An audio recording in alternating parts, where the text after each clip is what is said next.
जय Hind guys. Now start next video lectures. हम लोगों ने अब तक सब ग्रुप पे कुछ रिज़ल्ट को प्रूफ किया है। अभी उसमें कुछ रिज़ल्ट बचे हुए हैं, उस रिज़ल्ट को भी हम लोग प्रूफ कर लें। रिज़ल्ट अब तक हम लोग जो प्रूफ किए, उस रिज़ल्ट को अगर हम सबसे एक इम्पॉर्टेंट रिज़ल्ट की बात करें तो सबसे इम्पॉर्टेंट रिज़ल्ट ग्रुप का ये है, for all A B belongs to H this implies A B inverse belongs to H. अच्छा, A inverse B belongs H, ये भी लिखा जा सकता है। B A inverse belongs H, ये भी लिखा जा सकता है। मतलब ये है कि अगर कोई दो एलिमेंट ए बी एच में बिलोंग करता है तो A B inverse belongs H अगर हम दिखा दें तो ये बात प्रूफ हो जाएगी कि this is a subgroup. B A inverse belongs H दिखा दें तब भी ये बात प्रूफ हो जाएगी, और अगर A inverse B belongs H दिखा दें तब भी ये बात प्रूफ हो जाएगी। तो अब जो एक याद करने की जो समस्या है स्टूडेंट्स के बीच में, उसको हमने फिनिश कर दिया है। चाहे A B inverse belongs H दिखाए या B A inverse belongs H दिखाए या A inverse B belongs H दिखाए, इनमें से कोई भी अगर आप दिखाते हैं तो डेफिनेटली एच बी ए सब ग्रुप। लेकिन जो हमारी परंपरा है वो लिखने की, वो ये रही है। तो जब आप बार बार लिखेंगे तो मुझे उम्मीद है ये रिज़ल्ट याद हो जाएगा। अगर याद हो जाए तो और बेटर है। रिज़ल्ट वैसे भी याद होने ही चाहिए। अगर आपको बहुत एकेडमिक में अच्छा कैरियर बनाना है या कॉम्पिटिशन्स हायर मैथमेटिक्स के निकालने हैं तो अच्छे रिज़ल्ट जितने हैं सबको याद रखना ही चाहिए। नेक्स्ट, अब हम नेक्स्ट रिज़ल्ट पे आते हैं। ये रिज़ल्ट क्या है? ये बड़े कॉमन रिज़ल्ट है कि if H1 and H2 are two subgroups of a group Z, then so that H1 intersection H2 is also subgroup of Z। एक ये रिज़ल्ट ये है कि अगर आपके पास जी का कोई भी दो सब ग्रुप है तो उनका इंटरसेक्शन भी एक सब ग्रुप होता है। और इन जनरल अगर H1 H2 and also Hn these are all subgroup of a group G, तो सारे के जो इंटरसेक्शन होंगे, मतलब H1 intersection H2 and also intersection Hn, वो भी जी का सब ग्रुप होगा। तो पहले हम बात दो की लेके प्रूव करते हैं। सिमिलरली हम लोग ये रिज़ल्ट n के लिए भी होता है। तो नाउ प्रूफ दिस। अब हम इसको प्रूफ कर रहे हैं। कैसे प्रूफ करेंगे? हमें ये पता है कि अगर किसी को सब ग्रुप प्रूफ करना है तो बस only this is the necessary and sufficient conditions, if and only if. ये इफ़ एंड ओनली इफ़ की जो माया है बड़ी ज़बरदस्त है। एग्जामिनर इस इफ़ एंड ओनली इफ़ के चक्रव्यूह में लोगों को फंसा देता है। अच्छा, वो कैसे फंसाता है? जब हम हायर मैथमेटिक कॉम्पिटिशन्स को सॉल्व करेंगे तो वहाँ ये भी बात दिखाएंगे।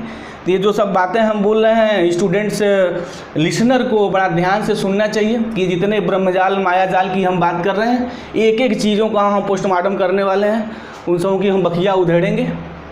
नाउ चलते हैं, पहले हम इसकी भी बखिया उधेड़ें, प्रूफ करते हैं इनका क्या है। तो प्रूफ करने का जो हमारा रिज़ल्ट होगा किसी सब ग्रुप को यही होगा, हम कोई भी दो एट रैंडम एलिमेंट एच का पिकअप करें, यानी जिसे भी सब ग्रुप प्रूफ करना है, और ये दिखा दें कि ये भी इन्वर्स भी अगर एच में है तो वो सब ग्रुप है। तो यही बात हम यहाँ भी करेंगे प्रूफ के लिए। Let A B any two element of H1 intersection H2। अब लिसनर को बिल्कुल ध्यान हो गया होगा कि मैं अगर ये बात दिखा दूँ H1 इंटरसेक्शन H2 में है तो nothing left to be the proof, बातें मेरी फिनिश हो जाएंगी। तो यही बात मैं यहाँ दिखाऊंगा, उसी टेक्निकलिटी की बात करूँगा। अच्छा, ए B belongs H1 intersection H2 है तो मीनिंग है कि ए बिलोंग्स H1 इंटरसेक्शन H2। अब H1 इंटरसेक्शन H2 की जो डिफिनीशन है उससे मैं लिख सकता हूँ कि ए बिलोंग्स H1 में होगा और बी बिलोंग्स H2 में होगा, नहीं सॉरी, ए बिलोंग्स H2 में होगा। B belongs H1 intersection H2 है, इसकी मीनिंग हो गई कि जो बी होगा H1 में होगा और बी H2 में भी होगा। अब आते हैं, since H1 is a subgroup and AB belongs to H1, this implies A B inverse belongs H1। By this conditions मैं लिख सकता हूँ, अगर H1 कोई सब ग्रुप है और ए बी उसके कोई दो एलिमेंट है तो A B inverse belongs H1 करेगा। अच्छा, अभी यही बात मैं H2 के लिए ला दूँ। सिंस ए H2 का एलिमेंट है, बी H2 का एलिमेंट है एंड H2 इज ए सब ग्रुप, H2 जो है सब ग्रुप है। अगर एक सब ग्रुप है तो इसकी मीनिंग होगी कि अगेन ए बी इनवर्स H2 में बिलोंग करेगा। ए बी इनवर्स H1 में है और ए बी इनवर्स H2 में है तो बिल्कुल क्लियर है H1 इंटरसेक्शन H2 में भी होगा। Since A B inverse belongs H1 intersection H2, A B inverse belongs H1 intersection H2, this implies A B inverse belongs H1 intersection H2। No, A B inverse belongs H1, A B inverse belongs H2, then we can write A B inverse belongs H1 intersection H2। इसकी meaning ये हो गई कि अगर A B कोई भी दो element हमारा H1 इंटरसेक्शन H2 का है तो हमने ये प्रूफ किया A B inverse belongs H1 intersection H2। तो now we can say that H1 intersection H2 is a subgroup of G, hence this theorem is proved here. Meaning क्या है कि अगर G का कोई भी दो सब ग्रुप है H1 और H2 तो उनका इंटरसेक्शन भी हमारा सब ग्रुप होगा। अब इस रिजल्ट को ध्यान देना है और कैसे प्रूफ करना है, this is the very easy way to the proof here. और प्रूफ भी सीखना चाहिए सारे स्टूडेंट्स को, जो तैयारी कर रहे हैं वो और जो एकेडमिक देने वाले एग्जाम है वे भी। अब इसके बाद हम लोग एक अनदर इम्पॉर्टेंट रिजल्ट पे आते हैं। ये रिजल्ट क्या है? ये रिजल्ट ये है कि अगर H1 और H2 किसी ग्रुप के दो सब ग्रुप हैं तो उनका यूनियन सब ग्रुप तब होगा जब एक सब ग्रुप दूसरे में कंटेंड करता हो। मीनिंग ये है कि अगर हम लोगों के पास H1 H2 कोई भी दो सब ग्रुप है किसी ग्रुप G के, तो H1 यूनियन H2 इनका यूनियन G का सब ग्रुप होगा। इफ़ एंड ओनली इफ यहाँ आ गई, ये बात ध्यान देना है, be keep in mind here. Her theorem में इफ़ एंड ओनली इफ नहीं है, लेकिन जहाँ भी कहीं इफ़ एंड ओनली इफ की बात आएगी वहाँ लिसनर को बड़ा सीरियस होना पड़ेगा, क्योंकि इफ़ एंड ओनली इफ पे एग्जामिनर जो है, जो क्वेश्चन जो पेपर सेट करता है वो लॉजिक में लाके फंसा देता है और बच्चे वहाँ पे धाराशायी हो जाते हैं। इसलिए इफ़ एंड ओनली इफ की जो माया है इसको बड़ा ध्यान से सुनना है, समझना है। इफ़ एंड ओनली इफ क्या है आगे? One is contained in other. If and only if one is contained in other का मतलब क्या हुआ कि आइदर H1 H2 में कंटेंड कर जाए और H2 H1 में कंटेंड कर जाए, तो जो H1 यूनियन H2 होगा डेफिनेटली G का सब ग्रुप होगा। अब उल्टा अगर बात करें, अगर H1 यूनियन H2 हमारा सब ग्रुप हो तो ये डेफिनेटली या तो H1 H2 में होगा या H2 H1 में होगा। मीनिंग हमारी ये है कि यूनियन सब ग्रुप तभी होगा जब दोनों सब ग्रुप में से कोई एक दूसरे में कंटेंड करेगा। अगर ऐसा नहीं है तो ये नहीं होगा। इफ़ एंड ओनली इफ की मीनिंग यही है। लेकिन जहाँ इफ़ एंड ओनली इफ नहीं लिखा है उसकी मीनिंग है कि एक रिजल्ट होल्ड करने के बाद हमें जो रिजल्ट मिलता है, मतलब ये कि जब थ्योरम को हम प्रूफ करते हैं तो जो हमें रिजल्ट मिलता है उस रिजल्ट से पीछे वाली बात सही हो भी सकती है और नहीं भी हो सकती है। लेकिन इफ़ एंड ओनली इफ में आगे पीछे दाएं बाएं ऊपर नीचे सब बातें एक हैं। देखते हैं कैसे। नाउ पहले हम थ्योरम लिख दें कि let H1 and H2 are two subgroups of a group G, then H1 union H2 is a subgroup if and only if either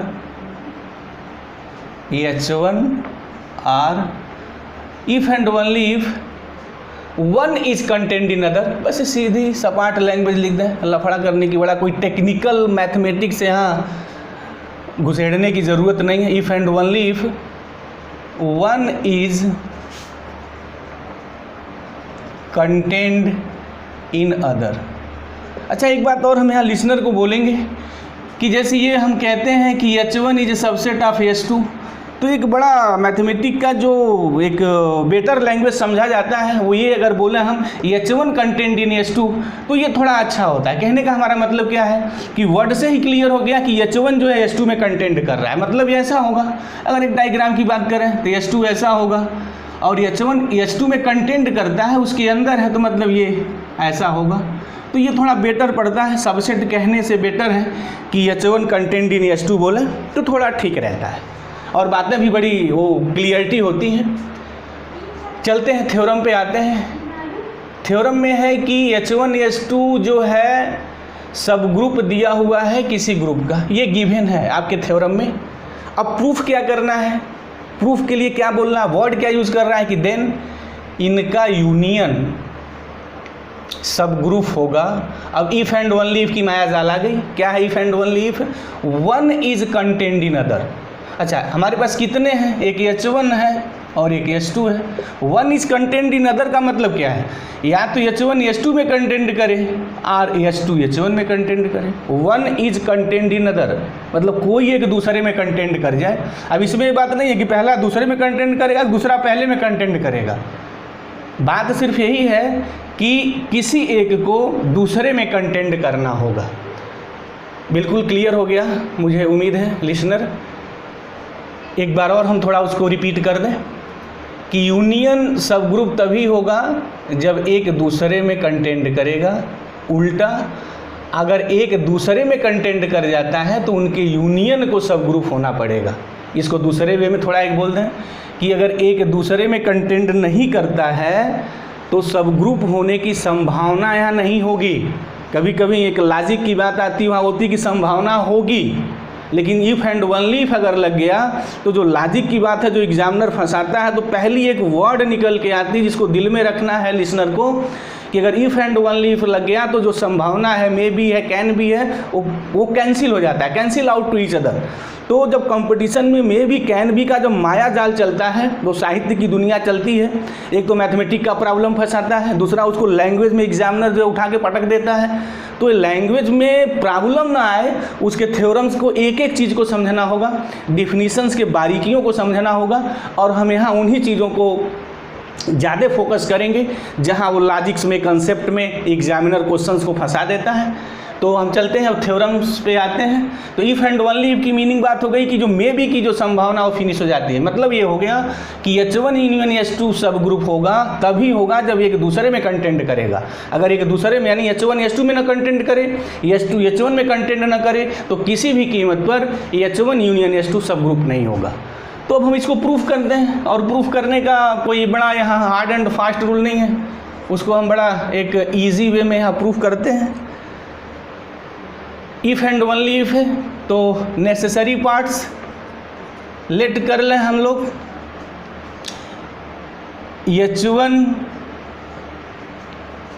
content in H2, पहले कंसीडर कर लें कि let H1 content in H2, देखते हैं क्या होता है। H1 and H2 मेरे सब ग्रुप दिए हुए हैं। अगर H1 H2 में कंटेंट करता है तो ये बिल्कुल इजी सी बात है, H1 यूनियन H2 में क्या लिखूंगा, H1 के सारे एलिमेंट H2 में है तो इसकी मीनिंग होगी कि H1 यूनियन H2 आ जाएगा। अब सिंस H2 इज ए सब ग्रुप दिया हुआ है, गिवन है, और H2 इसके इक्वल है, तो H2 जो भी कुछ होगा इसको होना पड़ेगा।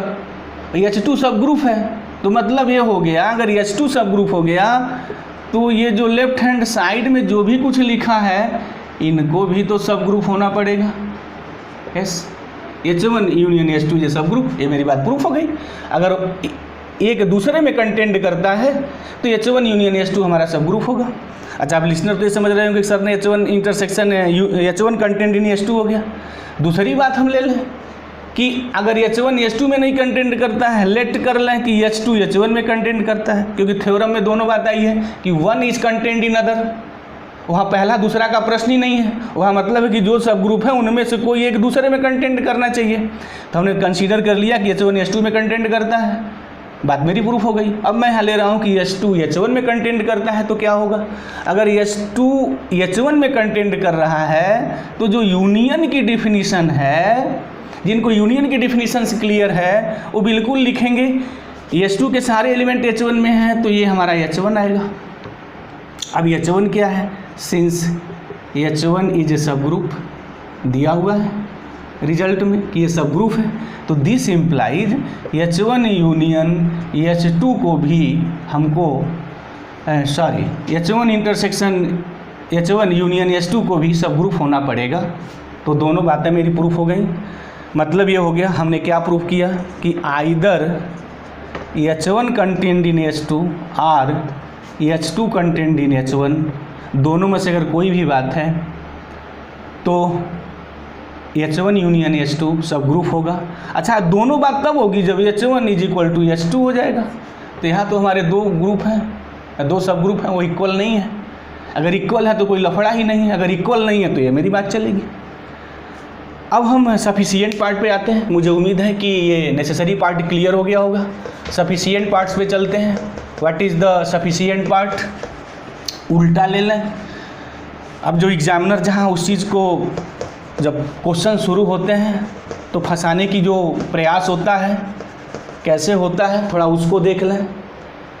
चलते हैं, उससे पहले हम प्रूफ कर लें। पहले सफिशिएंट पार्ट में हम लोग ये ले लें। अच्छा, ये तो गिवन है H1 H2 दो सब ग्रुप हैं, लेट कर लेते हैं H1 union H2 is a subgroup of G। ये हमने लेट कर लिया। प्रूफ क्या करना है, थोड़ा उस पर भी आ जाए। क्या हमें प्रूफ करना होगा? अब प्रूफ मुझे ये करना होगा, इफ़ एंड ओनली इफ के बाद जो चीज़ें हैं वो प्रूफ करनी होंगी कि आइदर H1 H2 में कंटेंट करेगा और H2 H1 में कंटेंट करेगा। चलिए देखते हैं कौन किस में कंटेंट करता है, कैसे करता है। एक यहाँ बात हम थोड़ी और कहना चाहेंगे और लिसनर यहाँ भी सीरियस होंगे, क्योंकि मैथमेटिक्स के किसी प्रॉब्लम को सॉल्व कर देना ही मैथमेटिक्स नहीं है। हम ऐसे चीज़ों को क्रिएट करें, उन चीज़ों को डेवलप करें जो ईच स्टूडेंट बड़ा इजीली उस चीज़ को प्रूफ कर ले। तो प्रूफ करने के लिए हमने जो रास्ते बताए थे वो 3 रास्ते बताए थे। उसमें जो पहला हमने रास्ता बताया था कि जब पॉजिटिव इंटीजर्स के लिए बात प्रूफ करने की हो, अगर लिसनर मेरे वीडियो लेक्चर्स को ध्यान से सुन रहे होंगे तो उनको याद होगा कि जब भी बात किसी पॉजिटिव इंटीजर्स के लिए प्रूफ हो तो मैथमेटिक्स में एक बड़ा स्ट्रांग टूल से प्रूफ करने का मतलब एक रास्ता है। हम ये दिखाते हैं कि मैथमेटिकल जो इंडक्शन हमारा प्रोसेस है, 1 के लिए ट्रू है, 2 के लिए ट्रू है, k के लिए मान लिया तो k+1 के दिखाते हैं। ऑलरेडी स्टूडेंट जो 11th-12th स्टैंडर्ड्स के हैं वो चीज़ इसको पढ़े हैं, सीखे हैं, जानते हैं। दूसरा हमारा एक प्रोसेस है, वो भी बड़ा स्ट्रांग है और जनरली मॉडर्न अलजेब्रा की जो मेरी प्योर मैथमेटिक्स है इसमें बड़ा ये चलता है। हम कंट्राडिक्शंस मेथड पे आते हैं। हम रिजल्ट के अगेंस्ट सपोज कर लेते हैं, उसके बाद हम कुछ रिजल्ट निकालते हैं, देखते हैं वो रिजल्ट मेरे अगेंस्ट आते हैं। तो मैथमेटिक्स में बात मानी जाती है कि अगर आप गलत कोई रिजल्ट लेते हैं तो जो आप फाइनली रिजल्ट निकालेंगे वो भी गलत आएगा। इसका मतलब आपने जो कंसीडर किया है वो गलत है। तो दिस इज़ द कंट्राडिक्शन, यही कंट्राडिक्शन है। एक गलत चीज़ कोई ले लीजिए, उसके सहारे जो नोन है आप आगे बढ़िए। अगर आप गलत चीज़ पा जाते हैं जो एब्सोल्युटली रॉन्ग है, तब ये कहा जाता है कि जो आप कंसीडर किए हैं वो सही नहीं है।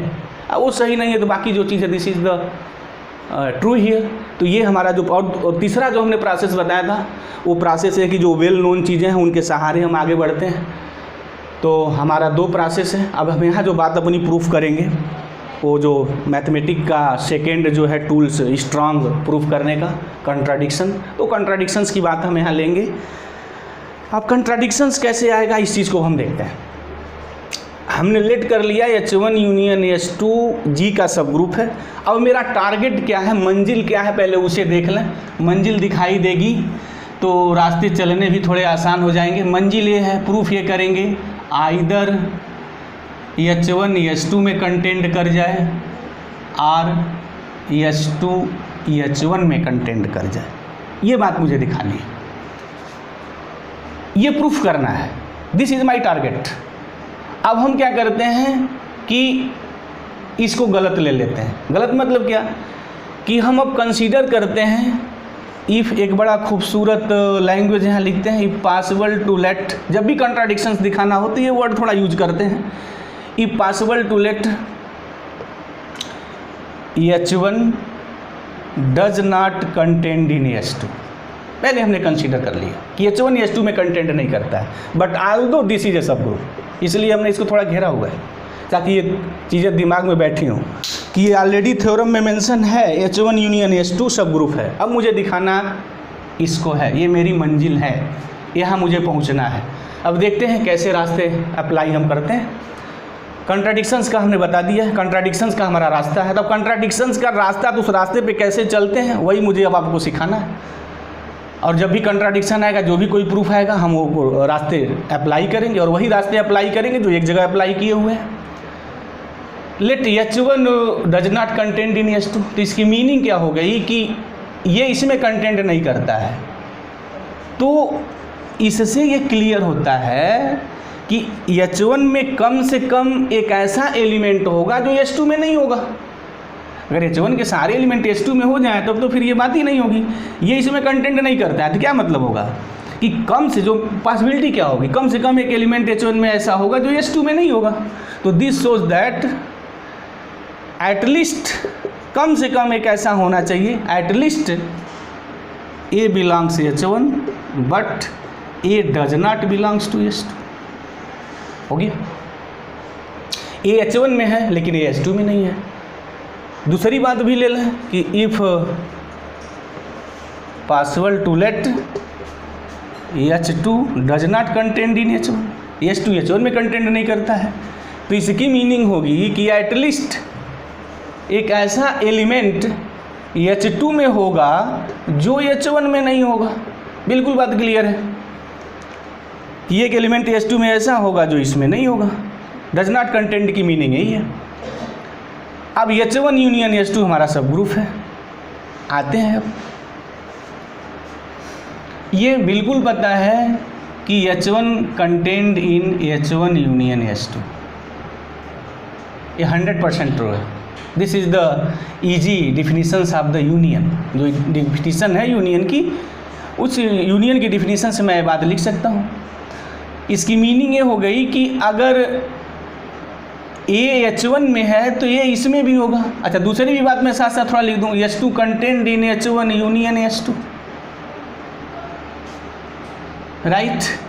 A H1 में है तो इससे क्लियर हो जाएगा कि H1 इसमें अगर कंटेंट करता है तो this implies A belongs H1 union H2, कोई डाउट नहीं। B H2 का एलिमेंट है या है, एटलीस्ट हमने कंसीडर किया है कि B H2 का एलिमेंट है। इसका मतलब ये हो गया कि B जो होगा और ये H2 इसमें कंटेंट करता है तो B H1 यूनियन H2 में होगा। ये बात बिल्कुल क्लियर हो गई। नाउ हमने मान लिया, कंसीडर कर लिया कि ये जो यूनियन है वो G का सब ग्रुप है। अब अगर G का सब ग्रुप है तो सब ग्रुप की जो कंडीशंस है वो फुलफिल करेगा। और हमें पता है वन लाइन स्टेप की जो मैं बात कर रहा था इसके पिछले लेक्चर्स में, अगर H सब ग्रुप है तो ये होना पड़ेगा, हर हालत में होना पड़ेगा, हर कीमत पे इनको होना पड़ेगा। अब यहाँ H1 union H2 is a सब group and A belongs H1 union H2, B belongs H1 union H2, तो this implies AB inverse must be belongs H1 union H2। कोई प्रॉब्लम ही नहीं है इसको लिखने में। अगर ये सब ग्रुप है तो ये बात होगी। इसके पहले के लेक्चर से हम लोगों ने बड़ा कायदे से इसका पोस्टमार्टम किया था और सीखा भी था। अब यूनियन की अगेन डिफिनीशंस पे आते हैं कि ये एलिमेंट इसके यूनियन में मिल रहा है, तो मीनिंग क्या होगी, आइदर मतलब ए बी इनवर्स बिलोंग्स H1 होगा और A B inverse belongs H2 होगा। मतलब क्या होगा कि अगर कोई एलिमेंट यूनियन में मिलता है तो यूनियन की जो कॉन्सेप्ट है वो ये है कि इस एलिमेंट को कम से कम एक सेट में होना पड़ेगा। दोनों में हो सकता है, तो दोनों की मैं बात नहीं कर रहा हूँ, एटलीस्ट पॉसिबिलिटी क्या है कि कम से कम या तो H1 में होगा या H2 में होगा। चलिए अब हम कंसीडर कर ले रहे हैं कि A B inverse belongs to H1, कि जो ए बी इनवर्स है वो हमारा H1 में बिलोंग करता है। अब अगर ए बी इनवर्स H1 में बिलोंग करता है तो और H1 सब ग्रुप है, तो इसकी मीनिंग ये हो जाएगी कि हम इसको ऐसे भी लिख सकते हैं। और एक चीज़ और, ये तो बात हो गई, एक दूसरा वे लेते हैं प्रूफ करने का जो इससे इजी है। वो हमारा ट्रिक क्या है, उस ट्रिक को थोड़ा यहाँ लिखें तो शायद इससे और हमारा बेटर पड़ेगा और लिसनर को थोड़ा समझने में और इजी होगा। तो मैथमेटिक्स का मतलब ही यही है कि सलूशन खुद प्रॉब्लम न बन जाए, सलूशन रहे। तो उस मर्यादा को थोड़ा मैं यहाँ रखना चाह रहा हूँ। बात तो ये सब ग्रुप है, ये इसमें बिलोंग करता है, ये इसमें बिलोंग करता है और ये सब ग्रुप है। तो सब ग्रुप होने के लिए वो ग्रुप होगा, और ग्रुप अगर होगा तो 4 कंडीशंस होगी, और 4 कंडीशन होगी तो पहली कंडीशन वो क्लोज्ड होगा।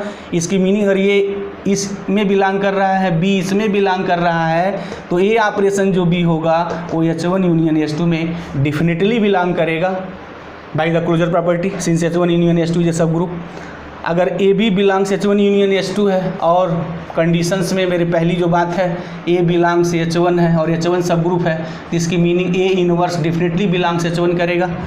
यहाँ बात है हमारा A B belongs, since A B belongs H1 union H2, A inverse से H1 में बिलोंग कर रहा है, तो इसकी मीनिंग हो गई कि A inverse A B belongs H1 union H2। Again by using the closure property हम ये बात कह सकते हैं, अगर ए इनवर्स H1 में है तो A inverse H1 union H2 में भी होगा। तो A inverse A B belongs H1 union H2, this implies A inverse A B belongs H1 union H2, this implies A B belongs H1 union H2, this implies B belongs H1 union H2। और हमने इस चीज़ को consider ही किया था कि B belongs H1 union H2, तो इस result को जब हम लेके चले तो हमें यही रिजल्ट मिल गया, कोई बड़ा बेनिफिट नहीं मिला। तो हम उस बेनिफिट की बात करते हैं, कंट्राडिक्शंस की ओर आते हैं कि जहाँ स्टूडेंट जनरली लिखने के फ्लो में वो इस स्टेपों को भूल जाता है, तो उस चीज़ को हम ध्यान दिलाते हैं। मुझे कंट्राडिक्शंस लाना है, तो कंट्राडिक्शंस कैसे लाएंगे? कंट्राडिक्शन ये है कि ए बी H2 में है लेकिन बी H1 में नहीं है। अगर मैं ये प्रूफ कर दूं कि नहीं बी H1 में है तो दिस इज ए कंट्राडिक्शन, और वो कंट्राडिक्शंस खड़ा हो जाएगा। अगर वो कंट्राडिक्शंस खड़ा हो गया तो मतलब जो हमने कंसीडर किया था वो गलत है, यानी वो सही नहीं हो सकता है। तो वो सही नहीं हो सकता है, इसका मतलब ये होगा कि हम उसके अपोजिट ले लेंगे, अपोजिट लेंगे, this is the my theorem. यही हमारी कंट्राडिक्शंस की मीनिंग है। तो अब हम उस चीज़ को लाने के लिए क्या करते हैं, बी सीरियस हियर, देखते हैं कैसे करें यहाँ। अब बातें सबको समझ में आ गई होंगी, अब बिना मैथमेटिक्स लिखे आ जाएगा। अब A B H1 union H2 में है तो अच्छा एक बात और, तो मैं इसको कैसे अब लिखूँ, दिखाऊँ कि A B H1 union H2 में है। तो इसकी मीनिंग हमारी हो गई कि ए बिलोंग्स H1 यूनियन H2, मैं ऐसे भी लिख सकता हूँ कि ए बी बिलोंग्स H1 और A B belongs H2। This is the clear here, this is the definition. अब मैं इसको कंसीडर कर लूँ कि ए बी बिलोंग्स H1 है, ए इनवर्स H1 में। अब मैं तबड़तोड़ लिख रहा हूँ, कोई प्रॉब्लम नहीं होगी क्योंकि अब बिल्कुल स्ट्रेट फॉरवर्ड हो गया। ए बी बिलोंग्स H1, तो this implies A inverse A B belongs H1। अच्छा अब ये कैसे लिखा गया, again by closure property, H1 is a subgroup, ये सारी चीज़ें होनी है। ए इनवर्स है, बाई एसोसिएटिव ऑपरेट करेंगे, this is the E B belongs H1, this implies B belongs H1। What is the meaning of this? हमने अभी consider किया था कि जो B है वो H1 में नहीं है, बट यहाँ प्रूफ हो गया कि नहीं B H1 में है। तो this is contradiction, this is contradiction. तो what is the meaning of the contradictions, कि कंट्राडिक्शंस की मीनिंग है कि जो आपने कंसीडर किया है वो रॉन्ग है। मीनिंग ये हो गई कि जो आपने कहा कि H1 H2 में कंटेंट नहीं करता है, this is wrong, this is wrong. और आपने ये कहा कि H2 H1 में कंटेंट नहीं करता है, this is wrong. H1 H2 में कंटेंट नहीं करता है, ये गलत है। तो इसका मतलब सही क्या होगा, H1 content in H2। R similarly ये भी बात करते हैं, R H2 content in H1। Hence this is the complete my proof. मुझे उम्मीद है कि ये क्लियर हो गया होगा और बड़ा ये इम्पॉर्टेंट है ये। This is the very important theorem to proof here. Academic में तो अक्सर ये ऑल इंडिया यूनिवर्सिटी में कोई ऐसा एग्ज़ाम नहीं है जहाँ ये पूछा ना जाता हो, लेकिन कंपटीशंस में हम इसका बड़ा यूज करेंगे कि H1 यूनियन H2 सब ग्रुप तभी होगा जब या तो H1 H2 में कंटेंट कर जाए या H2 H1 में कंटेंट कर जाए। अगर ऐसा नहीं है तो कभी भी ये सब ग्रुप नहीं होगा। और बाकी हमने बहुत सारी चीज़ों को लिख के दिखाया कि स्टूडेंट कैसे वो स्किप कर जाते हैं। तो हाँ, उनको ध्यान देना है कि जो कंट्राडिक्शंस है हर हालत में जो मेरी मंजिल है उसी पे मुझे उसको लाना पड़ेगा। तो मुझे उम्मीद है कि वो बारीकियों को लिसनर हमारे समझे होंगे। Now this is the complete proof of the theorem. Thank you very much guys. जय हिंद।